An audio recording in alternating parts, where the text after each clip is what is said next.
Hey, good afternoon, everybody. So the yeshiva this year is learning Maseches Ksubas. There is a Gemara in Ksubas and Daf Samach Zayin Amud Beis that tells us about the time, I think it was Mar Ukva, was dying and that he had committed half of his money to Tzedakah.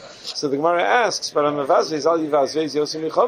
supposed to give more than 20% of your money to Tzedakah. And the Gemara says, now when you're dying, it's different, because the whole concern of being Mevazvez Yosim Yichomesh is Shema Ye'ani, that you might become poor and you're not going to be able to provide for yourself. You're going to need to take money from other people, but there's no such concern when a person is going to die. So I don't want to talk about that, but I want to talk about a similar case. A person who was not planning on dying and had committed a sum of money to tzedakah, and then he died unplanned. So is there an obligation to fulfill the commitments of a dead man? Meaning a person before he died, having no intention of dying, committed money to tzedakah, and then he died and he had not yet given the money. Are the Yarshim now responsible to give that money to tzedakah? So what brought about this conversation? It relates to a recent Gemara we did in the Daf Yomi. At the beginning of Maseches Menachos, the Gemara discusses a Yoledes who has to bring a korban chatas and a korban olah, and she already brought her korban chatas and then she dropped dead.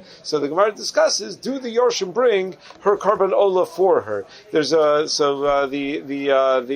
Gemara says that yes, they do. They have to bring her korban olah for her. The Gemara in Kedushin Daf Yud Gimel has a machlokas. What does that mean? They bring her korban olah for her if she had already designated an animal for the korban olah, or they bring the korban olah for her even if she had not yet designated an animal for korban olah, and they have to do it anyway. And the crux of the issue is, do we assume shibud da'araisa or shibud lav da'araisa? Is there a shibud on her estate to pay for a korban olah, in which case, even if she didn't designate an animal in advance, we're going to have to bring korban olah from her estate? Or do we say there's no shibud on her estate midaraisa, and therefore only if she had designated the animal, we have to bring the korban from her estate? The Gemara Paskins in Kedushin Daf Yud Gimel, shibud da'araisa, and even if she did not designate the animal for a korban olah, her Yarshim do have to take care of it. There's a Shibud Nechasim, they're going to have to pay for her korban olah from her estate to fulfill that obligation. So what does this have to do with our discussion of a person who's posek tzedakah before he died and then he dropped dead? So there is a machlokas about our very shaila, about the person who had promised money to tzedakah and then died before being able to deliver on the promise. And this is a machlokas between Rav Yosef Cairo and Rav Moshe Isulis. Now, typically, when there's a machlokas between Rav Yosef Cairo and Moshe Isulis, you say, what siman? Where in Shulchan Aruch? What sif? Nowhere in Shulchan Aruch. This does not appear in Shulchan Aruch. This appears in their Tshuva Svarim. Rav Yosef Cairo wrote a Tshuva Sefer called Shalos Tshuvas Avkas Rochel. The Ramah wrote Shalos Tshuvas Haramah, and there's a machlokas between the Avkas Rochel and the Ramah. So the Avkas Rochel, Rav Yosef Cairo writes that if somebody committed to give tzedakah while they were alive and then they died, the Yorshim have to make good on that commitment. They have to go to the estate and use the estate to pay up that commitment. So the Ketsos and Siman Reish Tzadi, Sivkat and Gimel explains that the Beis Yosef holds because shibud da'araisa. Meaning it's exactly our sugya, the sugya about the korban in Kiddushin Daf Yud Gimel and in the beginning of Maseches Menachos. So every mitzvah that involves money carries a shibud nechasim with it. So just like Yoledes who dies, the Gemara Menachos says the Yarshim have to bring her korban olah, and just like in Bechorus Taf Memches, when a person dies, there's a shibud nechasim for Pidyon Ben on his estate. This is the same is true of a person who is obligated to give tzedakah. That if there was an obligation while he was alive to give tzedakah, there's a shibud on the estate, and the estate must pay for the tzedakah. How do you generate an obligation to give tzedakah while he's alive? Well, it could be generated by Beis Din being posek tzedakah on the guy. It could be generated by an ani arriving and asking for money, in which case he's mechuyev to give something. And the Beis Yosef says, and therefore it could be generated likewise if he had made a commitment. That if he made a commitment, that creates the shibud nechasim, and therefore he's obligated to give the tzedakah. The Torah says beficha, and we darshan beficha zu tzedakah,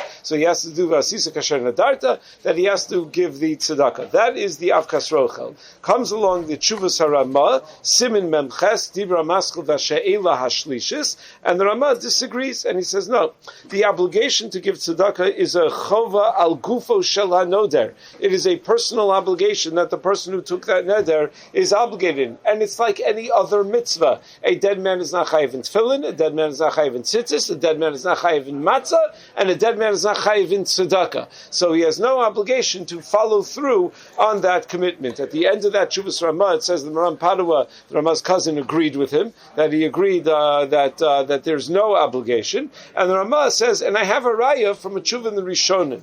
There's a Chuvas Harivash, the Ramah says, in two places, in Siman Shin Chav Ches and in Siman Shin Lamed Hey, about somebody who sold the davar shelo baliolam. So the halacha is in Choshen Mishpat Siman Reish Tes, see if you sell a davar shelo baliolam, the kinyan is not chal. But then the mocher obligated himself with a shavua that he's going to give the lokeach the item when it is bali olam. So the Rivash writes that he is certainly obligated to fulfill that promise and to give the item when it is bali olam, because he has generated a chiyuv on himself.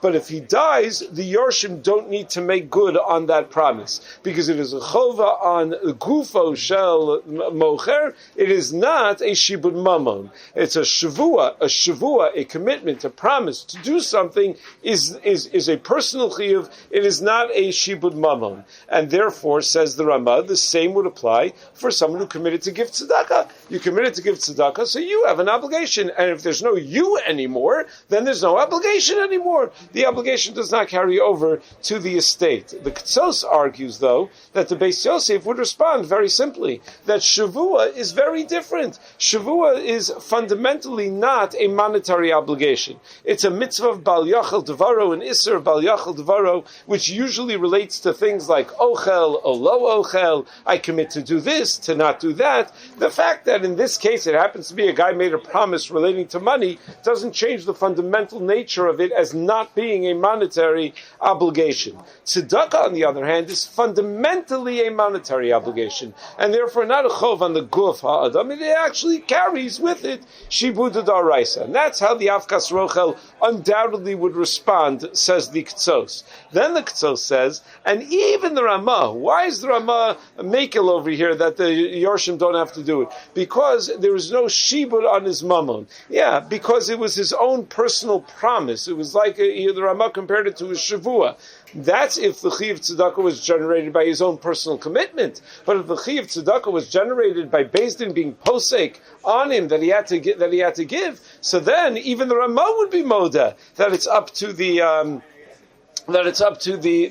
Yorshim to pay for it from the estate. Beis Din could be posek tzedakah on a person who becomes a shota. It has nothing to do with the person's promise or his commitment. It's a monetary obligation that's imposed on the estate. So what do? You have machlokas mechaber and Ramah, but not mechaber and Ramah, machlokas avkas rochel and chuvas Ramah. So we're used to thinking, oh, I know what to do. If I'm a Sephardi Jew, I follow the Beit Yosef, and if I'm an Ashkenazi Jew, I follow the Ramah, because after all, Ashkenazim paskin like the Ramah. So Rav Shachter Shlita often points out, Ashkenazim do not paskin like the Ramah. The Ramah paskins like Ashkenazim. And this is a good example of that. Meaning the Ramah in the Mappa tries to alert us to what the accepted psak in Ashkenaz was. So he fills in when the Mechaber writes something that's the accepted psak in Sfarad. So the Ramah fills in what the accepted psak in Ashkenaz is. And that's why Ashkenazim follow our Ashkenazi traditions. But in the Chuvas HaRamah, he's not trying to fill in what the accepted psak in Ashkenaz is. In the Chuvas Avkas Rochel, it's just analyzing a sugya. So it's a regular machlokas between any two poskim. You figure out who has the stronger rayas, who has the better argument to make, and you paskin like that. So there is a Chassam Sofer in a Tshuva in Choshen Mishpat in Kuf Yudalid who says that it's a davar pashut, that if a person commits money to tzedakah and dies, nadar neder gadol lelokei Yisrael, there's a shiba nechasim, the estate must pay. Meaning very clearly like the Mechaber. And he says no one argues. The Pischei Tshuva points out, it's a Pella, Pischei Tshuva in Choshen Mishpat in Reish Yud Beis, Siv Katan Tes, says, I love this Chassam Sofer. I'm going to quote every word of this Chassam Sofer. Ki dvash v'chalav tachas l'shono. His words are magic, they're amazing. But how could he say that no one argues? I mean, it's a Ramah that argues, it's a Chuvas HaRamah that argues. But clearly the Chassam Sofer saw things the way that the Beit Yosef saw, the way that the Chuvas Avkas Rochel saw it, and not the way that the Ramah saw it, that it in fact does create a Shiva. In any case, I they've ever actually had halacha l'maisa. No one ever asks this shayla. They always assume that if the father made a commitment, that adrabah, they want to honor his memory and they want to live up to his commitments. But if it ever comes up, so now you know that it's a machlokas.